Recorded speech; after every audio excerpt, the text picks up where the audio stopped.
new ground in one important way. It'll be the first by New Labour not to be underpinned by expectations of a continually growing economy, and no one in the party's traditional heartland wants to hear about spending cuts.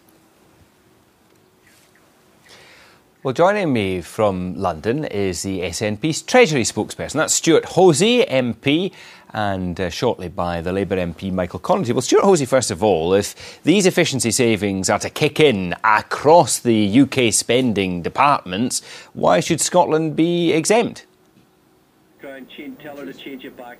UK balances books, then that's something we'd all agree with. But that's not what appears to be being suggested at the moment. What appears to be suggested is quite phenomenal cuts. £1.5 billion perhaps out of the Scottish budget in the teeth of a recession that even the Treasury don't expect us to come out off until 2010. That would be devastating for jobs, devastating for communities.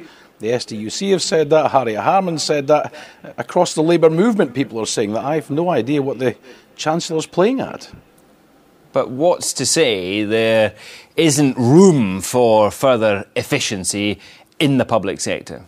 Well, there's always room for efficiency.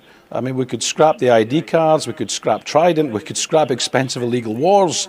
We should squeeze every ounce of value of every single public pound spent, and we should back the Scottish Government's 2% year-on-year real efficiency savings. What the Chancellor's proposing is simply a cut. Well, Michael Connaughty for Labour, if these are genuine efficiency savings, I guess the Labour government's telling us that the public sector is grossly inefficient at the moment. No, I don't think so.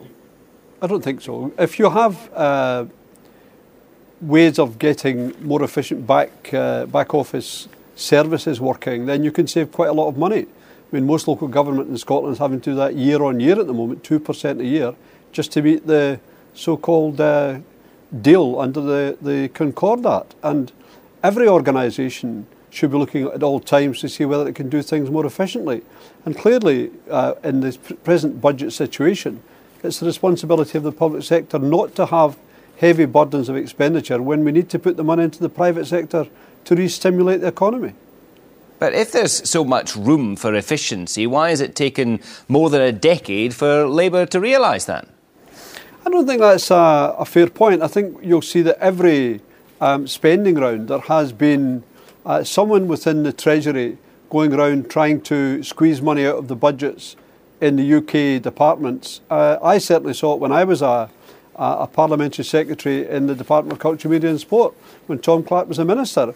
I think a fairly efficient department, but they were always pressed to cut the back offices, look for more efficient ways of doing things and bring the budget down to what the Treasury wanted it. That was one of the great accusations against Gordon Brown as the Chancellor, that he ruled with an iron fist when it came to squeezing money out of other departments. And I think that is continuing. At this particular moment, I think what the government are looking for is something they can give to the public and to the private sector who are looking to reinvest. I mean, I've been looking at the managers' reports about what's happening in the real economy out there, and they want to see money transferred from public sector expenditure at all times into investment, and that's what's happening. The fiscal stimulus of £20 billion, £2 billion of that going to Scotland, is in fact going into the private sector where it should be. And as the Holyrood Labour leader Ian Gray was saying, Stuart Hosey, in real terms the Scottish budget isn't going to be cut at all. It'll still be bigger next year and the year after than it was this year. Well, I haven't heard precisely what Ian Gray said today. What I am seeing is these real terms cuts being proposed by the Treasury. That's the way it's being reported today. We'll need to wait to Wednesday to see. Ian Gray said specifically that in real terms the Scottish budget will continue to grow next year and the year after. Well, we'll have to wait and see precisely what the terms of the budget are on Wednesday. But certainly in the pre-budget report, the similar sort of language was used by Labour politicians.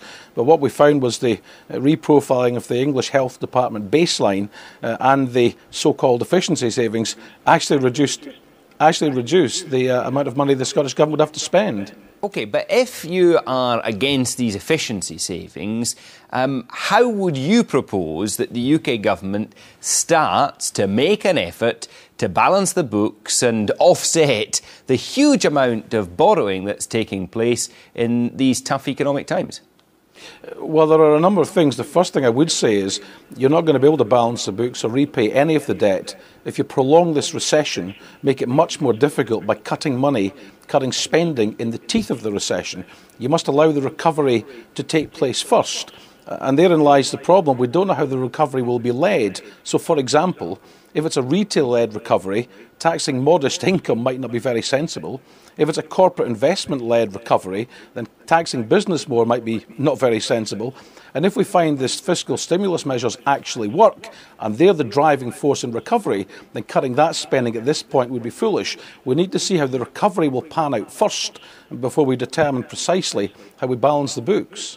And Michael Connaughty, it's not just the SNP who are saying don't cut public spending and certainly don't do it in the teeth of a recession. Your own colleagues in the Labour movement are saying much the same too. Well, I think there's a natural response to people who want to preserve jobs for their members in the trade union movement to say that. And I don't take it away from them that is their role. They must argue their corner from the responsibility they have to their membership. But what has to be done at government level, and there is a duty of care here in the government's hands and in the Scottish government's hands, that we must look at what's happened. We put £50 billion of the taxpayers' money into saving the banking system. £37 billion of that saved the two biggest banks involved, and that was RBS and the Bank of Scotland, who went out of control and could have destroyed the Scottish economy had they been allowed to do so without public funding. We have to now start to edge our way back from the massive borrowing that we had to do to save the economy. Now, anyone in any party who is saying, just keep giving us the money and we'll keep spending it on our pet little projects that don't actually generate wealth in the economy, and that's where a lot of the money has gone. Nice social policies, but policy, taking the money off the bridges, charges and tolls.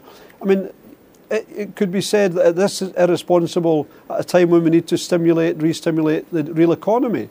And we have to start thinking about how we pay that back, just like our own domestic budgets. OK, well, let me put that finally to Stuart Hosey. Isn't it time, Stuart Hosey, that ministers at Holyrood gave up the spending